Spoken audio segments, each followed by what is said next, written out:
4 empresas baratas que pagam bons dividendos e uma delas em especial, Luiz Barsi acabou de comunicar que está comprando a ação.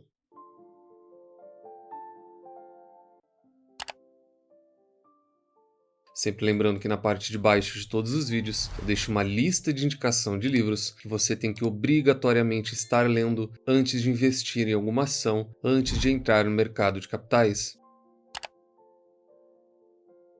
Começar com o setor de saneamento, falar da Copasa. Copasa que divulga o resultado dela agora, então já anotem na agenda. Dia 31, quarta-feira, a gente vai estar olhando e estudando os números da empresa. É uma empresa que recentemente paga muito bem, o dividend yield atual dela está na casa de 16%. Tanto Copasa quanto Sanepar são colocadas como os destaques positivos para esse segundo trimestre. O BTG espera um aumento de 2% na receita, um lucro líquido na casa de 440 milhões, e se de fato a gente tiver esse lucro de 440 milhões, isso representaria uma alta de quase 80% na comparação anual, comparando 23 agora com 24. Um comentário rápido, esse crescimento todo já explica o porquê das ações da Copasa não caírem tanto, até mesmo com toda essa possibilidade de federalização. Eu gosto bastante das duas empresas, já fiz vídeo com a minha tese específica para o setor de saneamento, e aos poucos me parece que o pessoal começa a abrir o olho para um setor que era mesmo deixado de lado por conta de um alto investimento, parte jurídica e regulamentação muito fracas, mas aos poucos parece que a coisa está caminhando e que o pessoal começa a abrir os olhos. Quando a gente compara dividendos das três, Sabesp, Sanepar e Copasa, a Sabesp ainda é aquela que menos remunera. A empresa trabalha muito próximo da remuneração mínima de 25%. Na Sanepar a gente já tem um cenário muito melhor, o próprio payout da empresa fica acima de 40% na média dos últimos anos. Se a gente observar aqui, o dividendo cresce ano após ano, e isso fez parte inclusive do estudo que a gente fez em cima de Sanepar, que desde 2013 para cá, os dividendos crescem todos os anos. E ainda do lado positivo, a gente poderia considerar a possibilidade de um dividendo extraordinário por conta daqueles precatórios. É algo muito positivo, só que eu não levo muito em conta, trouxe no último vídeo, que isso não é motivo para se comprar a empresa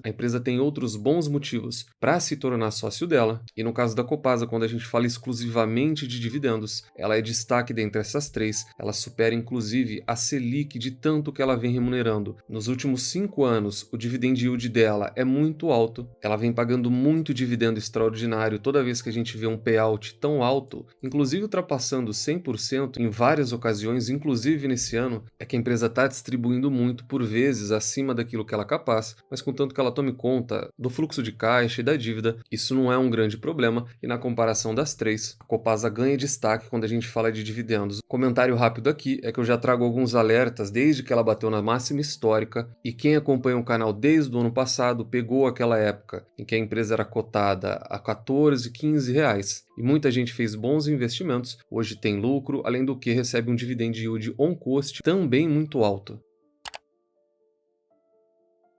Uma outra empresa, agora também de um outro setor muito confiável, perene e previsível, é a Neoenergia, que muita gente sempre pede vídeos, a gente já fez vídeo dela na comunidade. Fica aqui o convite, se você não faz parte, considere ser membro. Aproveita agora esse período que a gente tem bastante balanço sendo divulgado. Ela é uma empresa que tem múltiplos muito atrativos, só que ela tem algumas peculiaridades que o investidor tem sim que tomar cuidado com ela. Nesse trimestre, ela trouxe um lucro líquido de mais de 800 milhões de reais, e muito disso se deu por um avanço e uma melhora na parte eólica e solar. Ela tem um portfólio muito diversificado, ela também está investindo muito em alguns projetos, em uma joint venture que ela fez na parte de transmissão. Esse lucro de mais de 800 milhões de reais representa uma alta de 12% quando a gente compara ao ano passado. O EBITDA alcançou quase 3 bilhões nesse trimestre, também cresceu na mesma linha, 12%, então aqui a gente percebe que muito provavelmente não teve nenhum não recorrente, isso é um resultado limpo, puramente operacional da empresa. A receita no período cresceu apenas 4%, então se a gente tem a receita crescendo pouco e o lucro e o EBITDA crescendo acima disso, significa que além de tudo a empresa também foi mais eficiente nesse trimestre. Do lado da dívida, ela ainda está controlada. Se vocês olharem no histórico desse múltiplo da empresa, vocês vão ver que ele sempre foi alto, ele sempre fica ali de 3 a 4 vezes. Hoje na casa de 3,3 vezes, ainda muito saudável, muito tranquila, e a gente teve um bom trimestre, um bom balanço da empresa.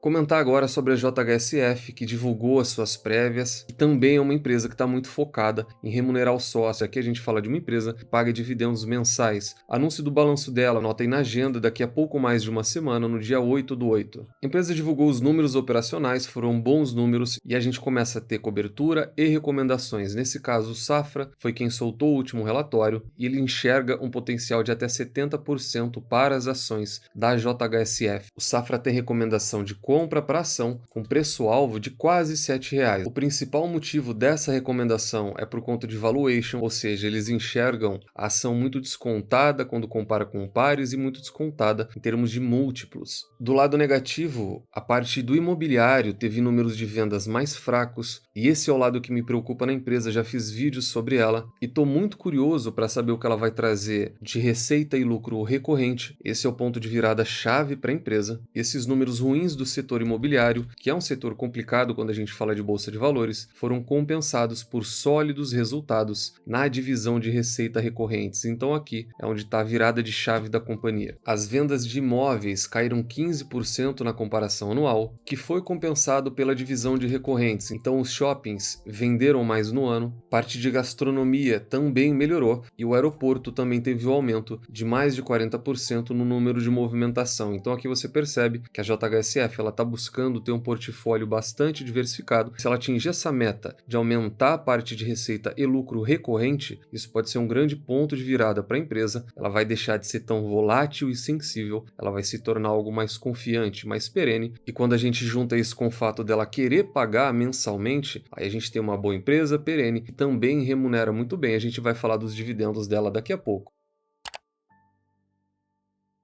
E a quarta ação que a gente vai comentar, venho falando muito dela, trouxe muitos vídeos desde o ano passado, trouxe vídeos esse ano e trouxe recentemente na nossa comunidade, na área de membros, porque ela faz parte da nossa estratégia. E a gente está falando do Banco Banrisul. O Banrisul que o Barsi acabou de divulgar, ele traz comunicados de maneira pública lá no pessoal da GF. Ele comunicou o movimento em espécie de uma carta, extensa até por sinal, onde ele traz visão de mercado, alguns movimentos recentes. Um ponto específico da carta dele do comunicado, ele traz esse parágrafo aqui, que eu vou ler para vocês. Dentre as novas companhias que têm acompanhado mais de perto, destaca-se o Banrisul. Acompanhamos com muita tristeza os acontecimentos recentes e, claro, em se tratando de investimentos, sabemos que são nesses momentos que boas oportunidades aparecem. Comentei recentemente no vídeo do banco, comentei recentemente na nossa comunidade. Se você como investidor, como sócio, quer ter sucesso na Bolsa de Valores, isso é um comportamento que tem que ser explorado e tem que fazer parte do processo. Companhia boa que passa por um momento de dificuldade tem que aproveitar, independente da situação, não pode deixar passar, porque no próprio caso do Banrisul, a ação já não está perto das mínimas recentes. Imaginando que o banco pudesse experimentar momentos pontuais de maior dificuldade e, portanto, oscilação das cotações e maior volatilidade, decidi incluir em minha carteira BRSR6, que na minha opinião é uma boa escolha, defendo o banco há um tempo considerável e agora ele traz as considerações, por considerar os mesmos pontos que os senhores têm acesso publicamente, que são regularidade de distribuição de proventos e estrutura societária, que considero relativamente enxuta e adequada, além de, claro, da necessidade constante de abastecer os cofres de seu controlador com proventos, nesse caso, o Estado do Rio Grande do Sul. Para exemplificar, em decisão recente, sua direção deliberou pelo aumento do payout anual para 40% e o Estado do Rio Grande do Sul detém mais de 98% das ordinárias e 55% das preferenciais, sendo claramente o maior beneficiário dessa política de distribuição. Eu agora, como pequeno dono, observem aqui a visão de sócio e de dono, também posso usufruir dessa benesse. E ele se prolonga a falar do banco, porém a parte mais interessante está aqui no final. Aguardo também o resultado do segundo trimestre desse ano, no próximo dia 13 de agosto, e torço para que os curto-prazistas encham a boca do jacaré. Grato e aquele abraço, Barsi. E essa carta, dá para vocês terem uma ideia, dá para ter uma noção do comportamento dele, daquilo que ele aplica no dia a dia, de como ele enxerga toda boa empresa. Como sócio, ele só trabalha com longo prazo e isso é muito parecido com o que a gente trabalha na nossa metodologia, muito parecido com o Value Investing. Por isso ele e outros grandes investidores, eles se parecem tanto, eles têm tantas similaridades. Concordo plenamente com ele. Esse próximo balanço do dia 13, ele pode trazer algo de muito negativo, que não é piora nos números, nesse caso seria bons números e o mercado percebendo que a cotação caiu muito, que foi uma desvalorização necessária e a ação vai disparar, e sim, isso seria negativo, e o lado positivo seria realmente os números do banco piorarem bastante no curto prazo, só que eu volto a falar aquilo que eu já comentei em outros vídeos, isso é um não recorrente, isso é passageiro, e o Banrisul ele é um grande instrumento, ele é uma grande ferramenta na reconstrução do Estado. Como um resultado ruim, como números ruins e possivelmente uma queda maior ainda nas cotações seria bom, na minha visão e naquilo que eu faço há quase 18 anos, isso é extremamente positivo, porque eu gosto da empresa, sou sócio da empresa, e aumentar a posição nela abaixo dos R$ 10 seria melhor ainda.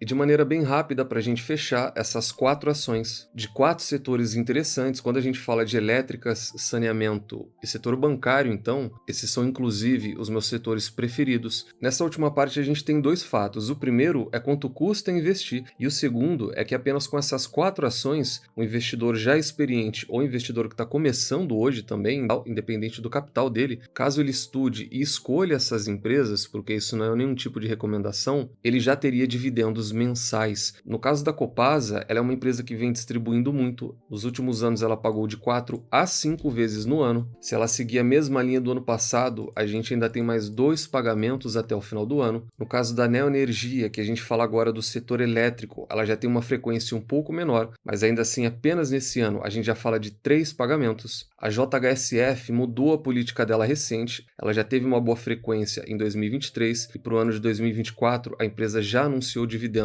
todos os meses, então apenas como empresa a gente já preenche o ano todo, e tudo isso somado ao Banrisul, setor bancário financeiro, setor de extrema confiança, um banco que também paga 5 vezes ao ano, então a cada 2 meses, no máximo 3 meses, está pingando proventos na conta, é uma ótima frequência de pagamentos. Com apenas essas 4 empresas que a gente cobriu notícias recentes delas, o investidor já receberia dividendos o ano todo. Além disso, a gente tem a questão de quanto custa investir, se é caro investir, e com base na cotação atual dessas empresas, que nenhuma delas tem um valor nominal muito alto, como por exemplo Sabesp, como por exemplo Vivo Telefônica, a Copasa custa R$ 20, a Neoenergia R$ 18, o Banrisul R$ 11 e a JHSF, que paga dividendos todos os meses, custa apenas R$ 4, ou seja, com apenas R$ 56, o investidor já consegue dar o primeiro passo dele, ele já consegue ser sócio de 4 empresas e ao mesmo tempo começar a sentir o gosto, começar a receber alguns proventos todos os meses na conta, independente se isso é pouco, tá? Porque todo mundo tem que dar o primeiro passo. Então é uma quantia muito pequena, que lógico também, para fechar, dividendo e frequência é um grande passo, mas isso não é tudo. Ele precisa de estratégia, ele precisa de gerenciamento de risco, ele precisa de caixa e, acima de tudo, tempo. E só com isso ele vai encontrar excelentes empresas, empresas como essa, Copasa, que a gente já trazia desde o ano passado na casa dos R$ 14, R$ 15 e hoje tem um dividend yield acima de 16%,